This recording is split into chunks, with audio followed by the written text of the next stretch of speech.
Waduh, kan baru, belum ada pengalaman. Yang pertama apa tadi? Dua-duanya, bisa gak sih gitu? Tidak tiga-tiganya. Boleh gak gitu? Karena banyak yang deketin, jadi gimana dong? Belum. Kok kayak panjang kali pilihannya, kayak sekolah aku pilihan ganda. Punya. Aduh, sorry banget ya, aku tuh kalau nanti suka ngelos. Coba sorry, maaf ulang. Kok gue udah deg-degan ya?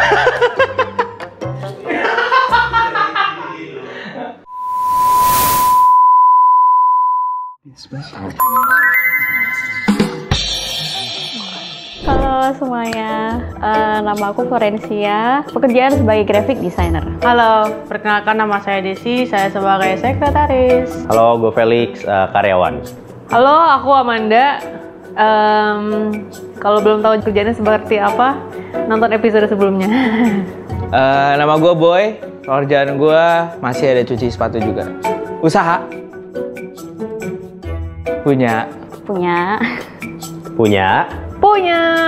Nggak tahu jawab apa. Karena banyak yang deketin, jadi gimana dong? Punya nggak? Kepo lu. Karena emang susah LDR-an, jadi ya pastinya kalau ada waktu ketemu. 4 kali kali. Lumayan sering loh. Setiap hari, kebetulan. Sering. Aku sekarang lagi LDR, yang mana berarti hubungan jarak jauh, tapi kalau video call everyday.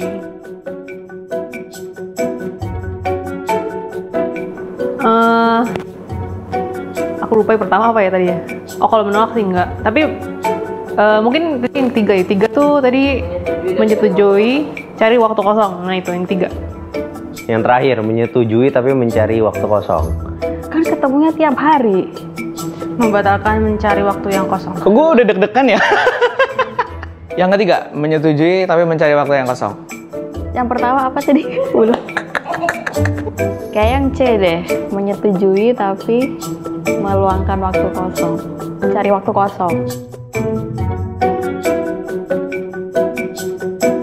Barang yang dia butuhkan. Barang yang ia perlukan. Yang dia perlukan. Barang yang dia inginkan. Karena udah di titik, lu mau apa? Baru udah. Barang yang dia perluin.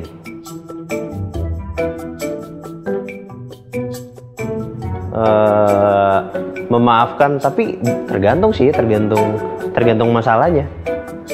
Bingung juga jawabnya gimana. Pokoknya memaafkan tapi tetap tergantung masalahnya apa gitu. Nggak langsung tiba-tiba kayak langsung minta putus begitu aja gitu. Mungkin yang pertama kali ya. Tergantung kesalahannya ya. Kalau masih bisa ditoleransi, kayak yang kedua deh. Yang kedua memaafkan tapi ya waspada. Oh, memaafkan lebih waspada. Maaf ya. Memaafkan. Yang pertama apa tadi? Sorry. Dan menjalani hubungan seperti biasa. Putus.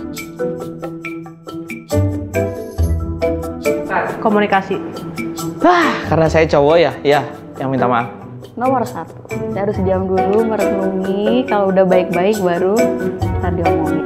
Tidak tiga-tiganya. Boleh gak gitu? Karena gue pasti kalau ada masalah kayak langsung pengen diselesain di hari itu gitu. Oh, itu yang kedua ya? Sorry. Aduh, sorry banget ya, aku tuh kalau nanti suka ngelos. Coba sorry, maaf ulang. Kedua.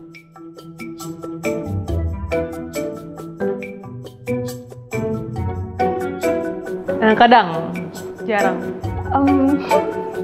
Karena tiap hari ketemu ya, jadi kayak yang sedang deh, yang tengah-tengah. Kalau lagi nggak ketemu, kayak yang tengah-tengah deh. Ya kadang sih, bingung juga ya. Lumayan sering lah ya. Setiap pergi kemana minimal kasih tahu aja gitu. Iya, tapi nggak selalu setiap pergi gitu. Maksudnya kalau yang pergi-pergi yang mungkin yang jaraknya jauh gitu, biasanya gitu. Oh, gue selalu. Ini baik semua ya, nggak apa-apa kan? Menyetujui karena kalau itu negatif. Yang kedua, kalau kebiasaan negatif pasti. Belum.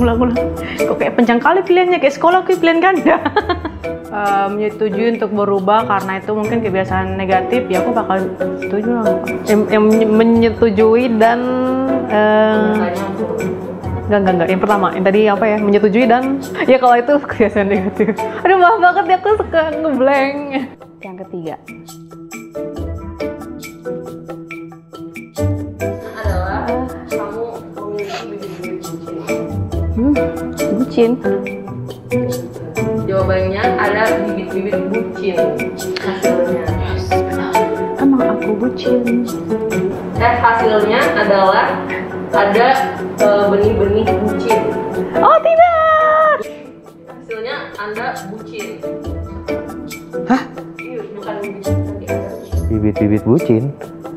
Kenapa tiba-tiba ada bibit-bibit bucin? Oh gitu. Oh jebakan ya. Kalau umumnya budak cinta, bener gak? Iya kan? Kalau pernah dengar sih katanya kan kayak budak cinta gitu kan? Iya sih budak cinta. Budak cinta. Budak cinta. Budak cinta?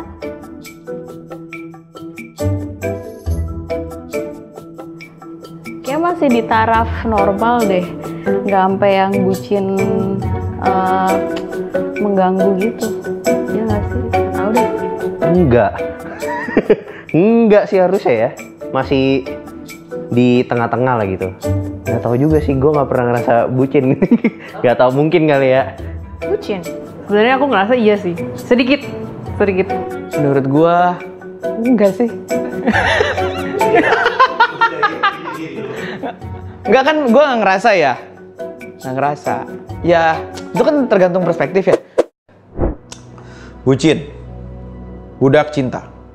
Satu kata yang happening beberapa tahun terakhir karena diawali oleh banyak orang yang ngepost dirinya itu atau orang lain yang seakan-akan jadi budak untuk pasangannya.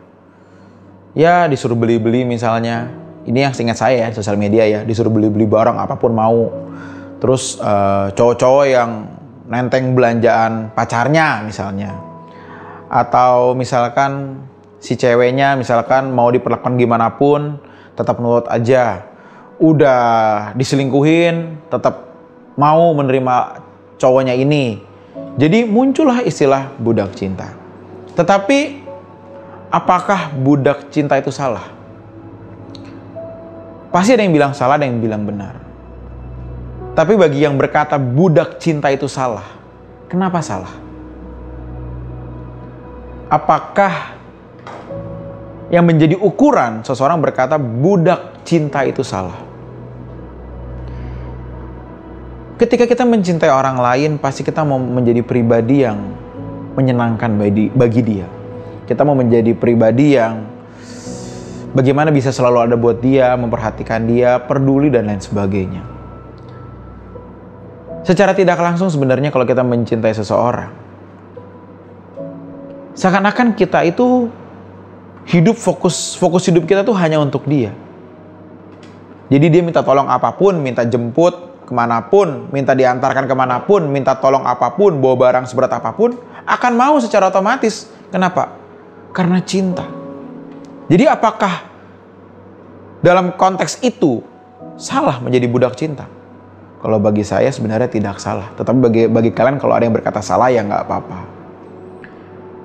Kalau saya mencintai istri saya, misalnya istri saya bilang, "Ko Epan anterin dong ke sini." Oke.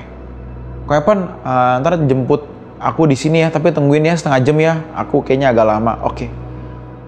Terus kalau saya bilang, "Oke deh, Koko tunggu." Terus kalian berkata, "Wah, Ko Epan lu budak cinta." Oh iya deh, kalau gitu gue nggak tungguin dia. Jadi jahat nggak gue? Tentu hal ini ya teman-teman bukan untuk semua kasus, tapi untuk kasus tertentu. Pada akhirnya kita akan menjadi budak cinta buat orang yang kita cinta. Kenapa? Karena kita mau menyenangkan dia. Kalau kamu nggak mencintai dia, kamu nggak akan mau menyenangkan dia. Sampai titik tertentu, sampai tahap tertentu itu wajar menjadi budak cinta. Apalagi kalau dengan orang yang tepat, itu sudah sangat wajar. Alkitab pun berkata seperti itu, "Hai para wanita, tunduklah kepada suamimu." Tunduklah kepada suamimu. Hai suami-suami, kasihlah istrimu seperti dirimu sendiri. Artinya apa? Kita menyerahkan segalanya untuk dia. Jadi budak cinta itu sebenarnya nggak salah, karena ada cinta di dalamnya. Tetapi masalahnya, apakah orang yang dalam tanda kutip bisa memperbudak kita dengan cinta secara tidak langsung, atau kita mau menyerahkan diri kita sebagai orang yang mau menyenangkan dia, itu tepat, orang yang benar atau bukan, itu jadi masalah. Karena kalau kita dalam tanda kutip ya mengabdi atau mencintai orang yang salah, hidup kamu akan berantakan. Kamu akan mencintai orang yang salah. Dan itu nggak akan ada faedahnya. Faedahnya hanya untuk kita bisa menyenangkan. Ya aku mau nyenengin dia, tapi kalau dia nggak mencintai kamu gimana? Ini contoh orang yang salah ya. Atau orang yang kasar gimana? Dalam hal ini buka mata lah guys. Maaf ya, jangan bego. Sadar lah lu. Lu harus sadar. Jangan bego karena cinta. Buka mata. Apakah aku layak mencintai orang ini? Apakah aku layak hidup menyerahkan hidup aku untuk orang ini? Dalam hal itu butuh tuntunan Tuhan. Ketika Tuhan mempertemukan kita dengan orang yang tepat, gak ada salahnya jadi budak cinta. Oke teman-teman, jangan sampai salah pilih jodoh ya. Sekali lagi, budak cinta gak salah untuk orang yang tepat. God bless.